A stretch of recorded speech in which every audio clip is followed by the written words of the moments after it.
Quiero rápidamente anotar.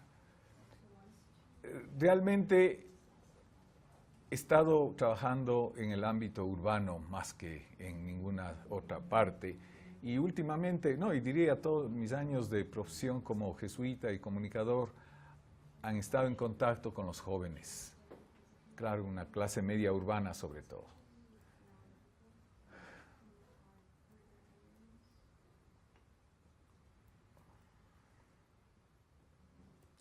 ¿Qué camino vamos a tener durante este día? Es un camino que Fernandito podrá decir, oye, vamos por este otro camino también. Lo vamos construyendo todos. Realmente es una propuesta que consta básicamente de 3 grandes temas, ¿no? El uno es irnos a las fuentes. Estamos haciendo comunicación católica. Oye, estamos hablando de religión, si estamos diciendo que es una religión cristiana, estamos hablando necesariamente de Jesucristo, y eso lo vamos a examinar en un primer momento, lo vamos a examinar desde nuestra propia experiencia. Un segundo paso este paso es más teórico, pero yo creo que es extremadamente importante. Cuando hablamos hace algunos meses con Carlos y algunos de ustedes también estaban ahí en esa excelente cena que nos dio Signis, creo que fue en enero, ¿no? Por ahí estábamos hablando, la iglesia en América Latina. ¿Qué hacemos? Vamos a examinar las estadísticas de la iglesia, vamos a examinar las amenazas. Algunos de ustedes el día de ayer, precisamente aquí de habla inglesa,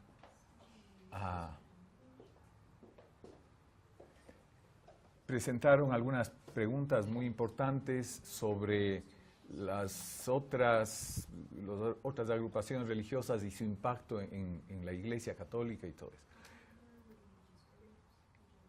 Yo dije, no vamos a ir por ahí porque eso es una aproximación que me pareció un poco mercantilista, como hacer un análisis de mercado, a ver, aquí yo tengo mi producto y entonces vamos a hacer un análisis de mercado a ver cuáles son los competidores, cuáles son las amenazas. Y dije, no. La iglesia es iglesia cuando es iglesia. Es decir, cuando da el servicio y el acompañamiento de la fe. Cuando eso acontece, acontece la iglesia. Porque la iglesia no son ni el Papa ni los obispos solamente, son sobre todo los fieles que sirven y que hacen una transformación de la realidad, acercando a la humanidad, o la sociedad latinoamericana y caribeña en este caso, a la casa del Padre. Entonces, yo preferí, ya que estamos haciéndonos preguntas como las que Adalid se hacía ayer, y constataciones como las que él hacía ayer, al hablar de este mundo que cambia tanto y tan continuamente, yo preferí decir, no, vamos a ver cuáles son los grandes elementos de la misma iglesia que están cambiando. Estamos hablando de un cambio de época o una época de cambio. Estamos hablando de que las cosas se transforman radicalmente. En la iglesia, ¿cuáles son esos elementos que se están transformando y que tenemos que saber que se están transformando? Entonces, buscando, y aquí viene mi sesgo y los sitios teóricos en los que yo he estado en estos últimos 30 años, yo escogí el lenguaje. Y ustedes van a ver por qué escogí el lenguaje, así con mayúscula, como el elemento constitutivo, que si lo comprendemos, vamos a comprender un montón de cosas, funciones de la comunicación y de la iglesia. Por eso escogí el lenguaje. Nos ilumina tanto como comunicadores como a iglesia el examinar un poco qué es lo que está pasando con el lenguaje. Esa sería la segunda parte. Y la tercera parte, tratar de poner eso ya en obra. Es decir, bueno, de todo esto, de esta visita teórica, ¿qué es lo que nos va a servir a nosotros? Preparándonos un poco para el día de mañana ya. Esos son los 3 momentos del día. Entonces, para hacer el primer momento, Jesús, religión y todo eso, yo voy a aprovecharles a ustedes. Es no solo una suerte, sino es un, ¿cómo se diría pues? Un treat en inglés. Es una, a ver, traduzca pues. Es un regalo, una delicia. Es una delicia, gracias, el estar con gente de tantos países, de tanta diversidad geográfica, pero sin embargo, con un mismo espíritu, estamos allegados a la iglesia, tenemos esa misma perspectiva cristiana de fondo. Estar con ustedes aquí, analizando estas cosas de la iglesia, me parece a mí que es algo que hay que aprovecharlo. Entonces, yo les invito a que hagamos un examen bien franco. Esto no es una lección o un examen que va a ser calificado por nadie. Nos va a servir a nosotros. Yo les invito, y vamos a hacer un ejercicio, de hacer un examen bien franco sobre lo que significa la Iglesia, Jesucristo, los principios del catolicismo para nosotros como comunicadores. Entonces, partiendo de las conclusiones de ayer,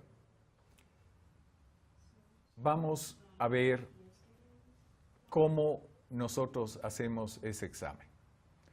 Les pongo esto para que descansen, tomen aliento. Ese es el Cotopaxi que está por aquí, detrás de esas nubes.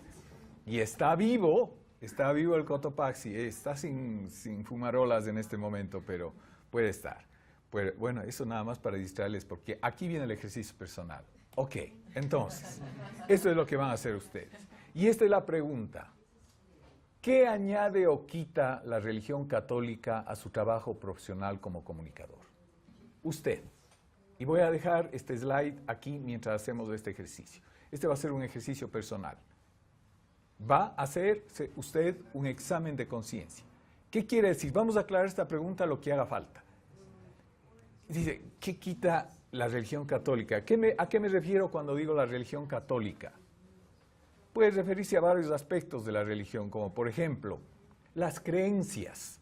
¿Hay alguna creencia que haga una diferencia para usted como comunicador? ¿Algún dogma? ¿Alguna práctica celebrativa, litúrgica de la iglesia? ¿Alguno de los sacramentos de la iglesia que haga una diferencia para usted como comunicador? La espiritualidad. En la iglesia hay espiritualidades desde su mero inicio, pues, que se han ido consolidando en órdenes religiosas, en tradiciones de espiritualidad. Una cosa es la espiritualidad franciscana de San Francisco de Asís, otra un poco diferente es la espiritualidad jesuita o la espiritualidad salesiana. ¿Hay alguna espiritualidad que le haya tocado a usted?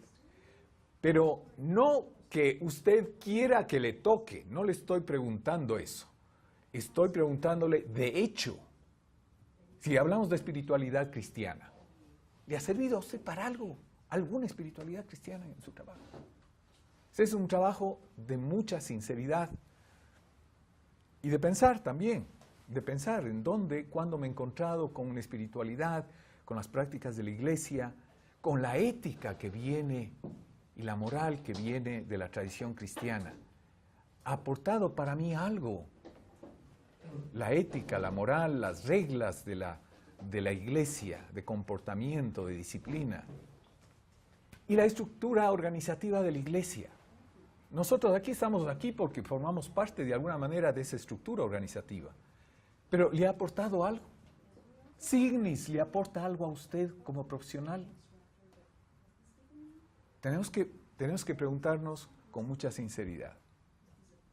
Las órdenes religiosas, otras instituciones eclesiales, ¿qué le aporta? Y tal vez otras cosas de la iglesia que no están mencionadas aquí. Queridos, vamos a tener 10 minutos para pensar en esto. ¿Copiaron todos la pregunta? Esto es un trabajo personal en silencio. Vamos a tener 10 minutos, por favor. Usted que tiene reloj nos dice. ¿Hay alguna aclaración más que valga la pena hacer? ¿Ven por dónde va la cosa? ¿Ok? Hagámoslo, hagámoslo. Entonces, comencemos viendo lo que ustedes han respondido a esa pregunta. ¿Alguien quiere leer la pregunta? ¿Cuál era la pregunta para recordarnos? La primera. La primera. Sobre religión, iglesia. ¿Qué? Ah, no. La primera era. ¿Qué añade o quita la religión católica a su trabajo profesional como comunicador? ¿Qué añade o quita la religión católica a su trabajo profesional como comunicador? Si quieren, podemos comenzar. Tenemos 3 versiones digitales y 2 que los trabajaron en carteles. ¿Quiénes son de este grupo? Yo te agradecería que pudieras estar aquí porque se están grabando bien el audio de las exposiciones para que quede bien grabadito. Eso, paso para allá. Muchas gracias.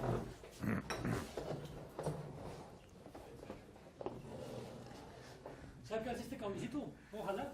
Estamos juntitos, calientitos, porque si no hace un frío. Bueno, eso es para la... Sí, ese es para el audio. Ah, para el sí. audio. Ok. Este es para la transmisión en vivo. Bien. ¿Qué añade o quita la religión católica a su trabajo profesional como comunicador? Estuvimos Carlos, Pepe y yo en este grupo.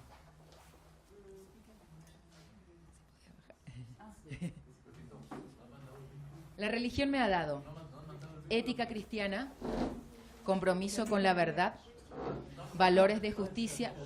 Sí. Disculpa, sí. Quiero poner ahí. La religión me ha dado ética cristiana, compromiso con la verdad, valores de justicia y solidaridad, ver a la persona y no una estadística y reconocer al prójimo.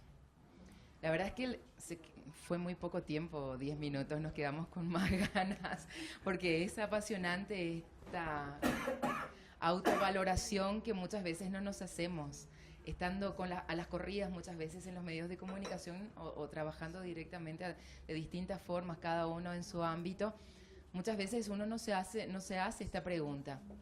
La ética cristiana pesa y muchísimo dentro del ejercicio de la comunicación, porque el resto podríamos decir que es casi consecuencia.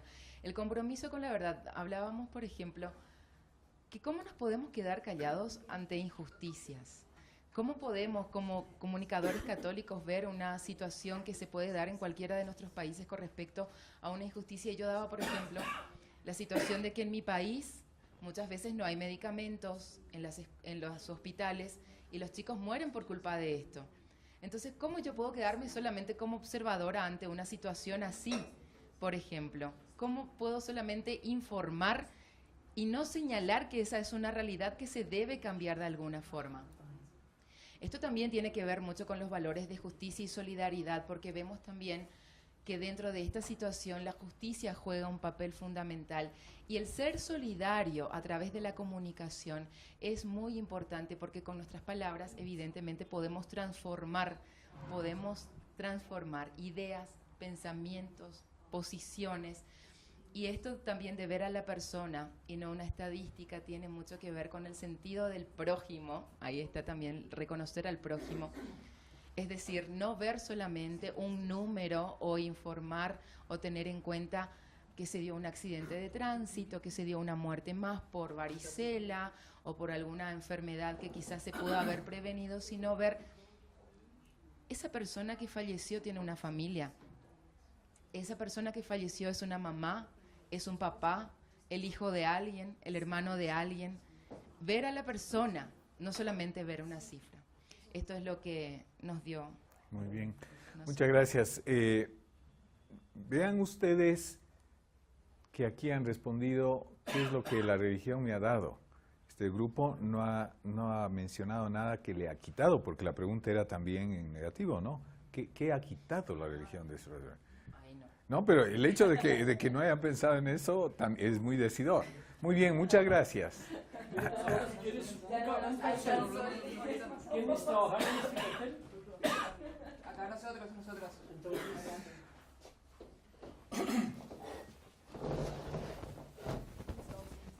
igual para considerar. Está muy largo el cabo. Bien.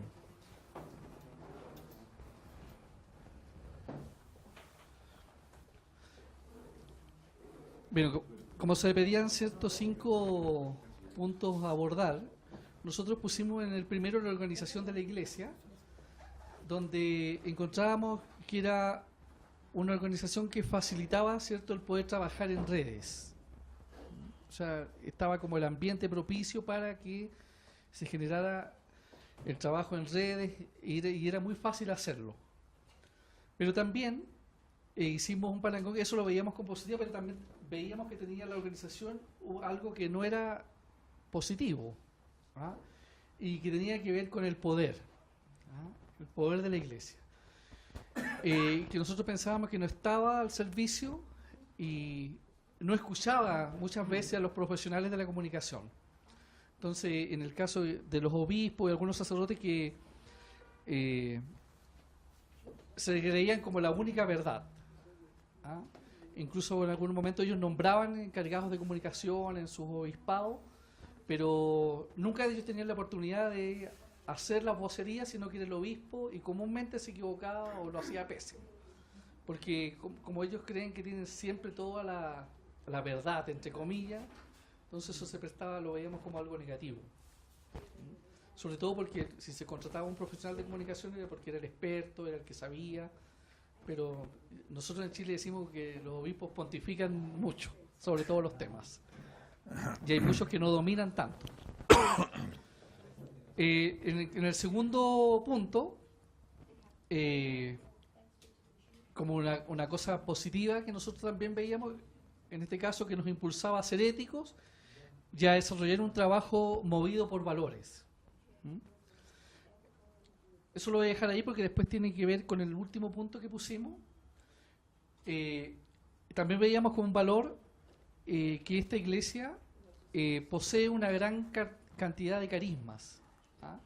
O sea, en otras palabras, todos tenemos cabida con nuestros propios carismas, con nuestras propias cualidades, nuestras virtudes para ponerlas en servicio de este trabajo comunicacional. Aunque no lo mencionamos así, lo dijimos de pasada, tiene que ver mucho con las actitudes nuestras, ¿ah? Al final, más que con las palabras. Otro aspecto que nosotros veíamos también como positivo, esta adaptación de la iglesia a los tiempos y a la realidad. ¿Ah? Joao usaba un símbolo que era muy interesante, que era del camaleón, ¿no? De camaleón que es capaz de camuflarse dependiendo de la ocasión. Entonces eso era un símbolo muy interesante. Y por último, y que tiene que ver con por ejemplo, con los valores, movidos por valores, que están cimentados no en otra parte que es en el Evangelio, ¿no? Y está claramente que es una opción por los pobres, ¿cierto? Esperanza. Y esperanza. Esos son los dos.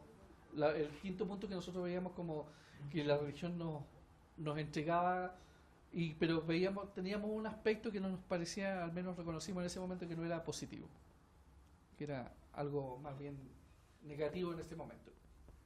Eso.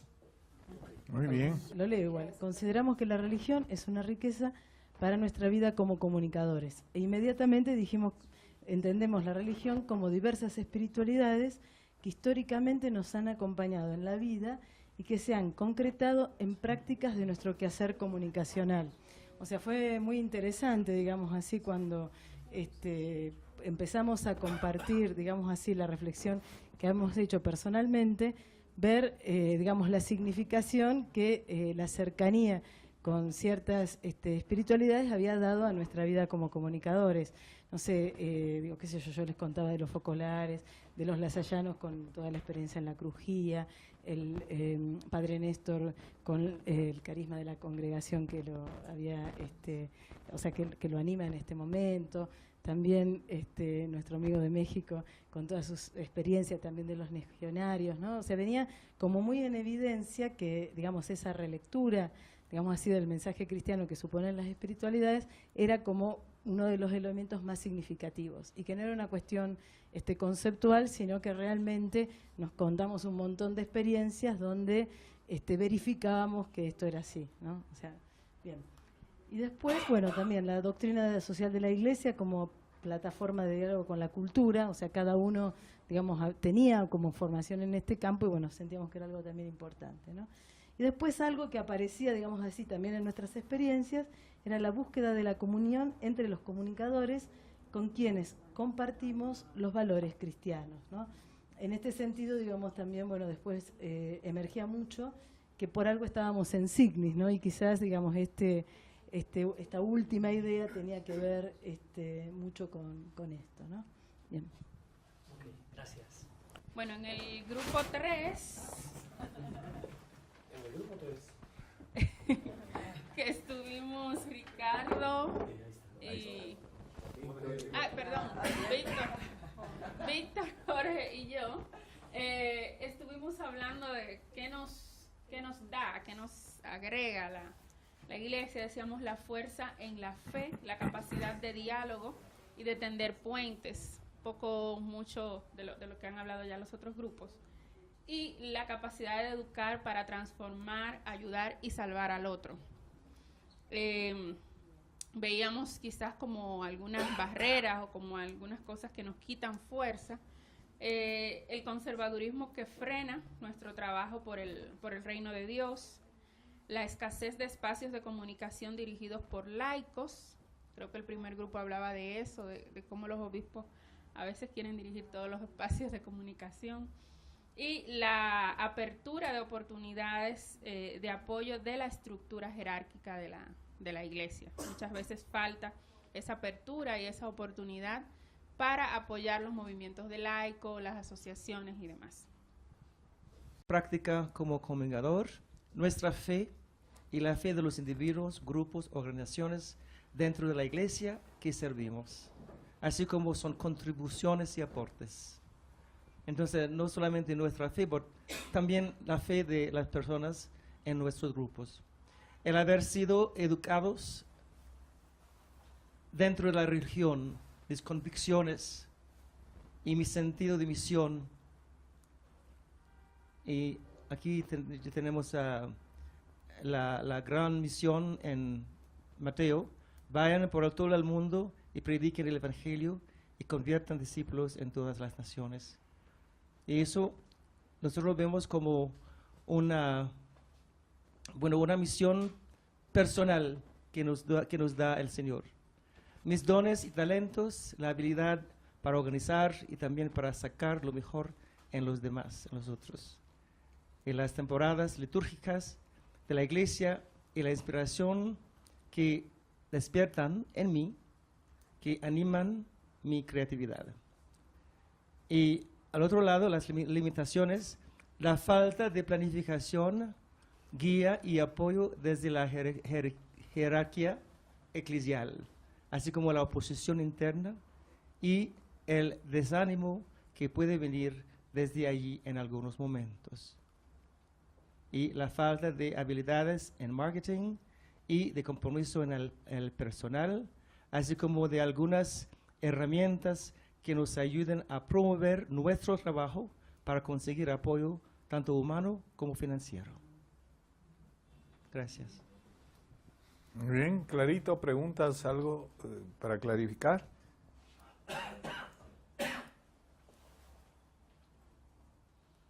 Muy bien. Con eso hemos completado, ¿no? Hemos completado los grupos. Aquí, entonces, la pregunta, a ver, tienen que acordarse de todo lo que se dijo. ¿Y en cuántos bloques? A ver, escojamos un bloque que tiene peso porque ha salido en 3 o 4 grupos. Tratemos de poner un titulares de esto, hacer 3 o 4 titulares para que incluyan esos titulares todo lo que se ha dicho.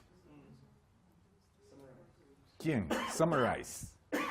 Yo creo que hay una parte que tiene que ver con el sentido de la misión evangelizadora que tenemos los comunicadores, esa capacidad de educar, de dar sentido y de formar parte una transformación social. O sea, eso está ligado a su trabajo profesional como comunicadores, ¿no es cierto? Y podríamos entonces poner ese título, Sentido de la misión. Sentido de la misión del comunicador, ¿no? Ok. ¿Qué más? ¿Qué más? ¿Qué otro título podríamos poner?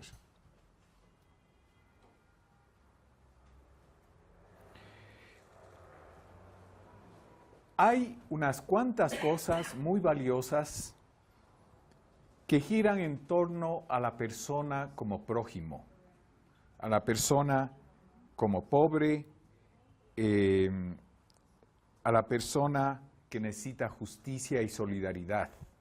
Es decir, muchas de las cosas que dijeron ustedes están relacionadas a la búsqueda de justicia.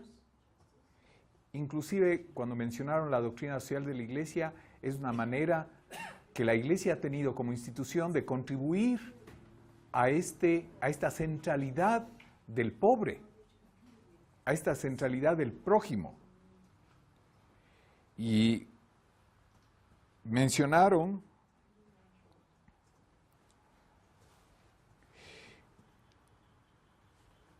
la persona, el prójimo como centros, los pobres como, aunque parezca una paradoja, dadores de esperanza. Entonces podemos hacer tal vez otro acápite con la persona, el prójimo, el pobre, y la Iglesia enfocada en eso. ¿Les parece? Sí. Entonces ese podría ser otro centro de interés, ¿no es cierto? Otro. Sugerencias. La unidad ha salido en varios... ¿Unidad de qué? La unidad de... el fomento de la unidad que el Señor nos manda, el mandato de unidad, ¿no? En conjunto de grupos. ¿Estaría eso ligado a la centralidad de la persona? ¿Estaría ligado con la persona o tú lo ves bajo otra categoría? Más bien como que estamos llamados a unir, ¿no? A unir, a tender puentes. Eso lo mencionaron ustedes seguramente, en el grupo de ustedes lo mencionaron, en otro acápite que me parece bastante fuerte, que es la cuestión de la fe, el compromiso con la verdad, esas cosas. Es decir, la Iglesia tiene una especie de formulación teórica de lo que piensa y cree. Tiene unos dogmas, tiene un concepto de la verdad, tiene una fe que se expresa con palabras, y ahí uno de esos principios de fe es el diálogo, la unidad, la justicia, los valores, todo eso pero son principios que están ligados a la fe que tenemos. Nuestra fe, entonces si pudiéramos poner algo así como, ayúdeme, please, Carlitos, si pudiéramos tener una especie de fondo conceptual de fe que la Iglesia nos ha dado y nos sigue transmitiendo, ¿no? Ahí están los dogmas, ahí están las maneras de proceder de la Iglesia. Es todo una manera de ser que está conceptualizada. Tiene sus palabras y palabras claves. Cuando nosotros decimos prójimo, ya sabemos a lo que nos referimos, porque nos acordamos de las palabras de Jesús, ¿quién es tu prójimo?, ¿no? La pregunta que le hicieron a él. Los pobres, es decir, tenemos una serie de conceptos que están alrededor de nuestra fe, de lo que creemos. Y ustedes saben que antropológicamente hablando, cuando hablamos de fe, de creer en algo, estamos hablando de valores. Porque la gente que cree en algo pone a eso como valor, ¿no? Entonces, si les parece, podemos poner entonces la cuestión de fe, valores y dogmas. Tú mencionaste el tema de la palabra. Nosotros lo trabajamos ¿Ya? Como heredamos de la religión el valor de la palabra, en el sentido profundo y como comunicadores, ¿no? La palabra cuando se debe decir, cuando no se debe decir, los alcances que tiene, hay una responsabilidad que surge de la palabra. Eso nosotros lo veíamos como una herencia de la religión. Pero también veíamos el valor de lo simbólico desde la liturgia que surge de la religión. Es decir, porque nosotros como comunicadores somos productores simbólicos. Es decir, la cultura es una producción simbólica. Y en la liturgia cristiana se encuentran las raíces del valor que tiene lo simbólico. Y eso, trasladado a nuestras culturas, a nuestro criterio lo veamos como una herencia de lo que nos da la religión católica por la riqueza que tiene lo simbólico. No sé si eso agrega o quita a lo que estás preguntando, pero ya que nombraste y pasaste por la palabra. Yo diría que es otro núcleo de ideas muy importantes. Lo que habíamos mencionado hasta ahora, tratando de juntar muchos conceptos y muchos valores, dogmas, principios de nuestra fe, es una cosa, es más bien a nivel conceptual, diría yo. Pero esto es ya la puesta en práctica de esos valores y de esa fe. La liturgia es eso. Y como para ponerlo en práctica y hacerlo comunitario, que es uno de los valores que tenemos también la comunidad cristiana no se puede entender en nuestra religión si no tenemos el concepto de comunidad. Para ejercerlo, tenemos que hacerlo en comunidad simbólicamente. Y ahí viene la liturgia, ahí viene las artes, la música, el teatro, todo eso es una manera simbólica, cultural, de expresar esa fe que tenemos. Que eso lo podemos poner también como un núcleo más. Yo creo que es un núcleo importantísimo ahora en el siglo XXI. La cuestión de liturgia y el manejo de los símbolos. A los chicos del colegio siempre les digo, chicos, a ustedes le estamos educando en los símbolos. Cada vez el ser humano es más simbólico. Cada vez dejamos más a un lado las cuestiones materiales y lo que importa es esas cosas que no se ven. Y ahí está la religión, ahí está la espiritualidad y todo lo demás. Entonces pongamos lo simbólico, litúrgico, como otro núcleo. ¿Qué más? ¿Qué más, queridos? A ver, aquí tienen ustedes eso de compromiso con la verdad, por ejemplo, es parte de la fe, de los valores, de los dogmas, de los principios cristianos, ¿no? La verdad la vamos a visitar y vamos a ver más en profundidad. Es un concepto sumamente importante para nosotros comunicadores y para entender nuestra religión, el concepto de verdad. Lo vamos a ver más adelante en el segundo módulo, digamos así. Esto es maravilloso, la cuestión de la espiritualidad. Muchos de ustedes hablaron de diferentes carismas variados, de espiritualidades. Yo creo que eso se merece un puestito aparte, muy importante también en la iglesia. Porque en este momento, en el siglo XXI, en el momento histórico que estamos en cuanto a lenguajes, esto de la espiritualidad es absolutamente importante. Hablamos con nuestro doctor de la Gregoriana, que este momento la teología de la espiritualidad es mucho más importante que la teología dogmática. La cuestión de los dogmas y eso van a estar ahí, siempre van a estar ahí, nos ayudan en muchas cosas, pero la espiritualidad es lo que va a dar respuesta al mundo. Bueno, vamos a ver. Entonces, la persona, el prójimo, ahí estarían todos los valores de justicia y solidaridad, tendrían relación con eso, ¿no es cierto? El sentido de misión, de trabajo con los pobres, con la gente y de esperanza, yo creo que podemos relacionarlo también con el trabajo con la gente, con el prójimo. Doctrina social de la Iglesia también lo podemos relacionar con el trabajo por el prójimo. La Iglesia se compromete con los pobres, porque está replicando lo que nos enseñó Jesús. No hay más remedio. Lo hizo así, con una fuerza tremenda, con su vida entera, ¿no? Fue uno de los pobres. La doctrina social de la Iglesia, pues, como conceptualización de ese principio cristiano que es trabajar con los pobres, el Dios que está con los pobres, con los anahuim. Esto viene desde el Antiguo Testamento, como ustedes saben, ¿no? No es solo invento de Jesús, pero Él lo hizo con una radicalidad enorme. Para Él los pobres eran todos los de la periferia, para Él no había excluidos, y Él tocaba a los leprosos cuando los leprosos tenían que usar campanillitas para que la gente se aleje, ¿no? En fin. ¿Qué más?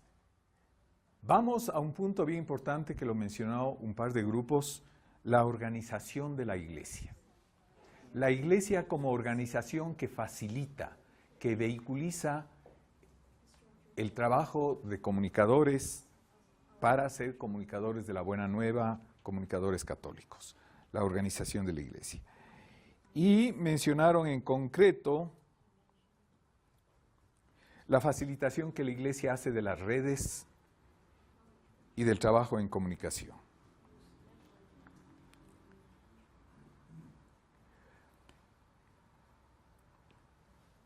Está colgando aquí un par de cosas que yo no sé dónde ponerles.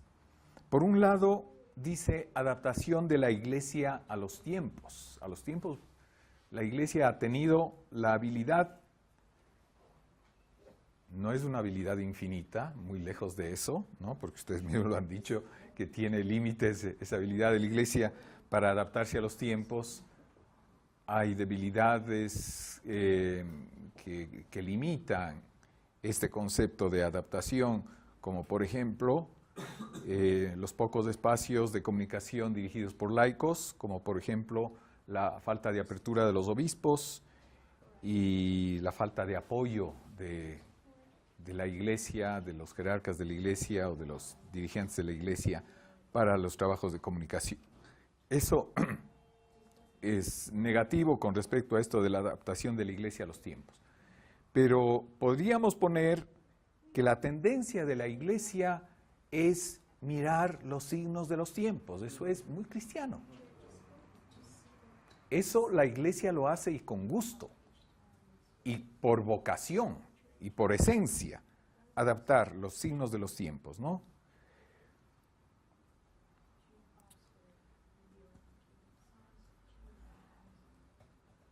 Doctrina social, comunicadores. Creo que vamos incluyendo todo lo que se dijo. ¿Me queda algo fuera? La creatividad. ¿La creatividad de quién? Whose creativity? The creativity as a need, as a... Communicator. That the church facilitates. Oh, the church facilitates the creativity. Bueno, eso está relacionado con organización de la Iglesia. La Iglesia facilita la creatividad de los comunicadores. Bueno, siempre lo ha hecho. Ustedes ven que por siglos las obras artísticas de imagen, pintura, murales, vitrales, han sido inspiradas por la Iglesia. Es decir, casi todas las pinturas eran pinturas eclesiales. Había mucho de eso. La Iglesia siempre ha inspirado. Hay un muralista muy famoso aquí en Cuenca, al sur del Ecuador, exalumno de uno de nuestros colegios de jesuitas, pero era un hombre conocido por no estar muy cerca de la religión, en absoluto. Pero ahora ya con sus 70 y pico de años, él me decía, ¿qué cosa? Me decía, padre, a mi edad, mire los trabajos que me han enviado, porque le estamos mandando a hacer un trabajo para una capilla que tenemos en el colegio. Dice, me mandaron a hacer una Dolorosa, me mandaron a hacer una Virgen del Cajas, me mandaron... Dice, yo, como que no he estado muy preocupado de eso, de pronto he tenido que hacer cosas y revisitar eso. Dice, me alegro por haber tenido que revisitar la cuestión religiosa, ¿no? Sí, el arte, la religión siempre han sido de inspiración para comunicar a través del arte. Lo mismo ha pasado con la música. Ustedes ven el periodo clásico, siglo XVII, XVIII, las misas que se hacían, las misas de Requiem, las Ave María, etcétera, etcétera, periodo barroco y todo eso, siempre han sido de inspiración. Envidiable, ¿no? Viéndolo desde el siglo XXI, envidiable que sucedía. Entonces, tenemos la organización eclesial, el afán de la Iglesia de adaptarse a los tiempos, la importancia de los símbolos de la liturgia para nuestro trabajo comunicativo dentro de la Iglesia y cómo la Iglesia ha manejado todo eso. Y vamos aproximándonos más a los contenidos ya mismos de la Iglesia. La existencia de carismas variados, de órdenes religiosas variadas, de espiritualidades variadas, que han influido en el trabajo comunicativo. A algunos de ustedes les oí decir cómo había influido la espiritualidad franciscana o jesuita o salesiana, lo que sea, en los diferentes trabajos, lo importante que había sido. El sentido de la misión como parte, digamos, que amalgama como un cemento que junta la organización eclesial. Todas las organizaciones de la Iglesia tienen un sentido misional, todas. Si no, no tendrían sentido. Entonces, el sentido de misión está muy ligado a la organización eclesial también. Y luego, yendo más profundo, ya en los contenidos mismos que caracterizan nuestra religión de otras, el sentido de prójimo y de los pobres, y el sitio que tienen los pobres en todo esto. Eso me parece absolutamente importante. Los valores, la fe, los dogmas de la Iglesia como algo constitutivo que dan sustento a todo lo que es la Iglesia como institución y como inspiración. Eso en cuanto a lo positivo. En cuanto a lo negativo, ya hemos nombrado, no hemos nombrado ninguna cosa esencial como negativa, porque podríamos haber dicho, por ejemplo, el creer en Dios resulta altamente negativo en mi profesión. Imagínense si alguien hubiera dicho eso. Podía haberlo dicho, digamos, puede decir alguien, pero no se ha dicho eso. Los pobres como centralidad del mensaje cristiano y el prójimo, entendido como cualquier ser humano sobre la tierra, todos son prójimos, ¿no es cierto?, en nuestra religión. La centralidad de esa actitud de Jesús es también, no nos molesta. Y vamos a ver que más bien este rato tiene que iluminarnos en este mundo tan complejo y todo. Esto tiene que iluminarnos y ayudarnos. Los valores de justicia, solidaridad están muy relacionados precisamente con ese sentido del prójimo, del pobre en el centro de la Iglesia. Y hasta ahí llego yo. ¿Cerramos? ¿Algo más? Vamos a tratar de poner esto en orden porque lo vamos a volver a visitar el momento que hablemos de lo siguiente que ustedes han hecho. ¿Cómo estamos de tiempo? Trabajemos las otras dos cosas. Como les decía, esto no es, cuando hablamos de Jesús, no es una lección para ver cuánto saben ustedes de Jesús. Pero sí queremos saber, en realidad, qué influencia tiene Jesús en su vida. Lo que sea, esto es factual, esto no es que está bien o mal lo que ustedes van a decir. Esto es lo que es. Lo que queremos es su respuesta honesta. Necesitamos eso. A ver, ¿hasta qué punto Jesús está presente? Jesús, sus palabras, sus actitudes, está presente en su trabajo. Veamos qué es lo que han dicho. Enfocados en Jesús. Vamos a ver. enfocados en la persona de Jesús, que nos impacta.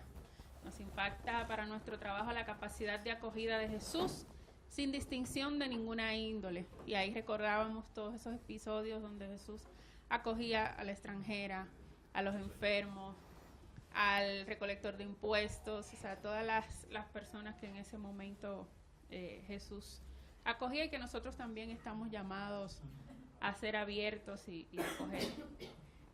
Nos interpela a transformar a otros con el ejemplo en lo cotidiano. O sea, esa práctica de Jesús, de en el día a día ir modelando qué es ser cristiano. A fundamentar nuestro quehacer en el inmenso amor de Dios para nosotros. Y nos llama también a ejercitar el perdón y la humildad.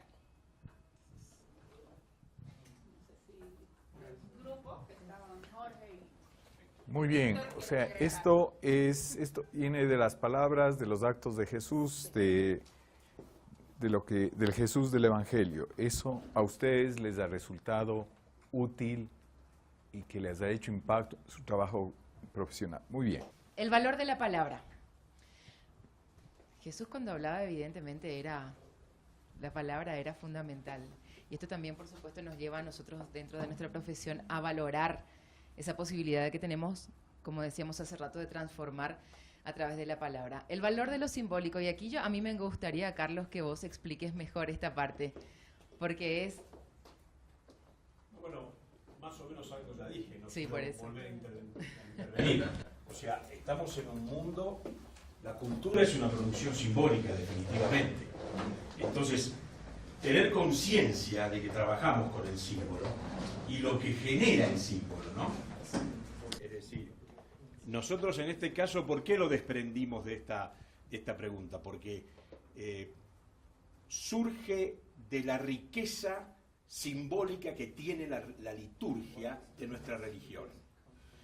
Eso, si nosotros los trasladamos al plano de lo profesional, nos damos cuenta que tenemos que ser conscientes de ese valor y utilizarlo con la misma responsabilidad que, por ejemplo, le adjudicamos a la palabra, que también es un símbolo. Pero ya lo otro tiene una riqueza que incluso diría, en términos de arte, como tú mismo señalaste, tiene una riqueza metafórica. Entonces, ese es un valor más transformador para mí, por lo menos en la instancia es decir, está más cerca casi de lo trascendente, por decirlo de alguna manera. Y esto, en lo particular, es por lo cual salió en el grupo el valor de lo simbólico que se desprende de la liturgia nuestra, cristiana, occidental, si tú quieres, y que la Iglesia creo que ha sabido transmitir y que sostiene a través del culto, que se renueva permanentemente. Ese era el sentido de por qué aparecía ahí lo simbólico. Muchas gracias. Esto nos va a ayudar muchísimo. Hay que tomarlo en cuenta, bueno, sobre todo después del segundo bloque, ustedes van a ver, nos va a resultar muy útil para tomarlo en cuenta para nuestro trabajo y nuestra planificación. Bien, y continuando, creo que no hay mucho que explicar. Evidentemente, reconocer un camino hacia la verdad es básicamente hablar de la vida de Jesús. El testimonio de vida es sumamente importante también, porque como comunicadores no podemos estar diciendo una cosa, haciendo otra, y cuando hablamos del amor de Jesús no podemos estar haciendo, evidentemente nuestra vida, nuestro testimonio de vida debe ser sumamente importante, y así lo tenemos que vivir a través del periodismo. La solidaridad siempre está presente, así como en la vida de Jesús. La valoración del género narrativo, esto fue un aporte también de Carlos, teniendo en cuenta que hablaba de la Biblia como una historia mejor, la historia mejor contada, así lo habías dicho. Y no hay medias tintas, ¿sí? Sino se debe tener una postura ante la realidad. Es decir, Jesús nunca fue, digamos, tibio con respecto a sus posturas, a sus pensamientos. Nunca dijo, bueno, sí, hoy voy a decir, bueno, que los pobres están bien, pero no lo voy a decir para no quedar mal. No, él siempre iba y decía directamente lo que pensaba y actuaba de esa forma. Y eso es lo que vemos también, que a nosotros nos sirve muchísimo, y no podemos quedarnos tibios, en medias tintas, me quedo hoy de este lado, del otro lado, mañana si me conviene, por una cuestión personal. Eso es lo que a nosotros nos aporta. Muy bien, muchísimas gracias. Bien. nosotros Jesús lo veíamos en primer término como un hombre político, ¿cierto? Indudablemente que no estamos hablando de la política partidista, sino que su actuar, ¿cierto?, era un hombre político, decía las cosas que tenía que decir, y bueno, eso le trajo muchas consecuencias precisamente con el mundo político de su época. También veíamos que era un hombre muy determinado, o sea, no era lo que pensaba, lo hacía, o sea, no había medias tintas, como decía muy bien Maciel, ¿cierto? O sea, era un hombre que actuaba, o sea, andaba con chicas, ¿no? Entonces, pero a la vez era un hombre de mucha escucha. ¿Ah? Y así podía sentarse a conversar con los pobres, pero también iba a la casa del cobrador de impuestos a comer, y además se hacía el invitado, ¿no? Porque a él no lo invitaban, pero decía, oye, esta noche voy a ir a tu casa a cenar. Entonces, no tenía esos problemas. Diríamos nosotros, no era un hombre con prejuicios. Por el 4, él tiene una opción clara por los pobres. Pero también no estaba solamente disponible para ellos, estaba abierto para todos. El que quería estaba con él. Y por último, y que tiene que ver mucho con lo simbólico que se hablaba, que nosotros veíamos que no era un hombre, era un educador, un hombre muy pedagógico, porque él era un contador de historias. ¿Ah? Y le explicaba en sencillo, no lo hacía con teología ni con filosofía, sino que cosa que todos pudieran comprender el mensaje que él estaba. Y si ustedes analizan la historia, las parábolas son mundos simbólicos que él está demostrándoles una realidad muy cercana a la gente de su tiempo, pero también para nosotros hoy día. Es como que no tienen que explicarlo como decíamos, con filosofía. Y hablaba indudablemente, por lo tanto, desde el saber popular, de lo que la gente sabía, no desde otra orilla. ¿Ah? Cosa que todos pudieran recibir el mensaje y hacerlo vida. Eso. ¿Bien? Muy bien, muchas cosas. Entonces, primero reconocíamos a todos, nos tocaba fundamentalmente el tema de la vida de Jesús. Casi que hacíamos una memoria, digamos así, de distintas frases del Evangelio, así que habían sido significativas para nuestra vida, ¿no? Y quizás de la vida de Jesús lo que más, digamos así, nos tocaba era esta cuestión de la entrega, que sentimos que de alguna forma vivimos en cada experiencia donde ponemos en juego nuestro ser comunicadores, ¿no? Después, otro aspecto que se acaba de ir, pero tiene que ver con que Jesús también nos reveló la vida trinitaria. Entonces también, digamos, este modelo de comunicación de unidad y Trinidad en Dios, o sea, también ha iluminado muchas prácticas comunicativas, ¿no? Nos hemos contado distintas experiencias de cosas que parecen muy abstractas, pero que en realidad son muy concretas cuando empezamos a hablar, por ejemplo, de cuestiones que tienen que ver con integrar la unidad en la diversidad, bueno, algunos temas que venimos trabajando antes, ¿no? Y después, todavía, digamos, también la centralidad de la presencia de Jesús en la Eucaristía. O sea, en este sentido decíamos, por ahí a veces en nuestros discursos hablamos de Jesús como alguien que estuvo hace 2000 años, pero en realidad se quedó, ¿no? Está presente cada día. Entonces, no sé, celebrábamos juntos esta cercanía cotidiana de Jesús, ¿no?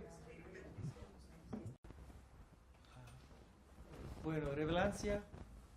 Jesús usó parábolas y ejemplos que se adaptan a la cultura y situaciones de las personas que eran familiares y resultaba fácil sentirse identificado con ellos.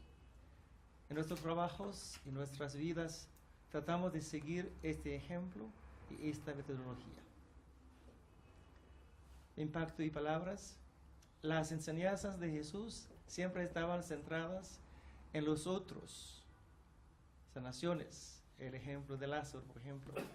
Sus palabras eran eficaces, infunden valor y en algunos casos eran desafiantes. Los mensajes del Evangelio son atemporales y se adaptan a cada generación. Este es también un gran modelo que podemos seguir como comunicadores. símbolos. Jesús utilizaba símbolos que eran simples y accesibles, como por ejemplo el usar saliva y barro para sanar, el uso del pan y del vino. Valores, el reino de los valores que fue enseñado por Jesús puede ser llevado a la práctica, por ejemplo, en las entidades. Pues ya ven ustedes que hay mucha correspondencia entre el resumen anterior y este. ¿No les parece bello que estas conclusiones son mucho más personales? Son mucho más personales de cada uno de ustedes. Están transparentando su relación personal con el Señor. Así lo leo yo. Hay, sin embargo, cosas interesantes que van más allá de lo personal, que es el valor de las espiritualidades, una vez más. El valor de la espiritualidad manifestada de diferentes maneras.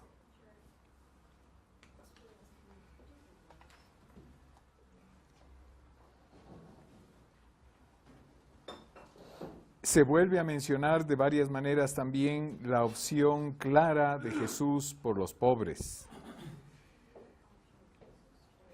Y se ha mencionado también algunos atributos de Jesús, de la predicación de Jesús, que nos puede servir ahora a nosotros comunicadores del siglo XXI, como por ejemplo la claridad, el usar las palabras y los símbolos de uso común de la gente, el valor de las historias, el contar historias. Eso sigue siendo una verdad enorme ahora en el siglo XX, con todas las nuevas artes que tenemos, como el cine, la televisión. O jornalista también cuenta historias, claro. Cuenta historias, las reempaca y las reenvía y llega a mucha gente. En cuestión de valores, el valor del testimonio de vida. La comunicación del cristiano no es tanto con palabras, sino con su vida.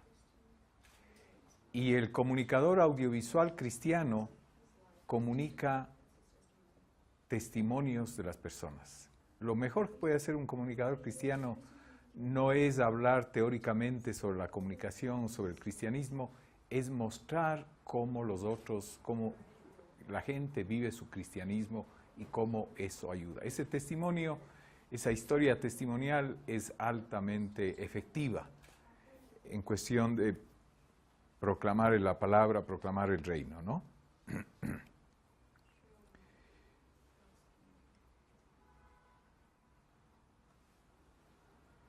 Capacidad de acogida, eso se refiere de nuevo a esa obsesión de Jesús por el otro, por el ser humano, ¿no? La capacidad de acogida, de abrir los brazos, de llegar al otro, de escuchar. La opción por los pobres está muy unida a lo que mencionaron también en uno de los grupos de Jesús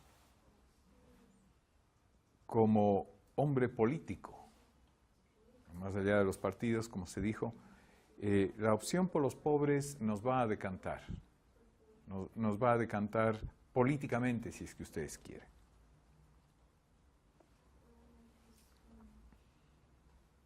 Cuestiones, claro, mucho más íntimas y personales, el valor de la Eucaristía y de la vida trinitaria, ¿no? Eso la gente que está metida en órdenes religiosas, en congregaciones religiosas, pues para ellos para nosotros es mucho más importante esos aspectos, ¿no? Muy bien, hasta ahí lo de Jesús. Volveremos a revisitar un poco a Jesús después de acabar el segundo momento. Y ahora la pregunta para ustedes, queridos y queridas. ¿Qué sacamos de todo esto?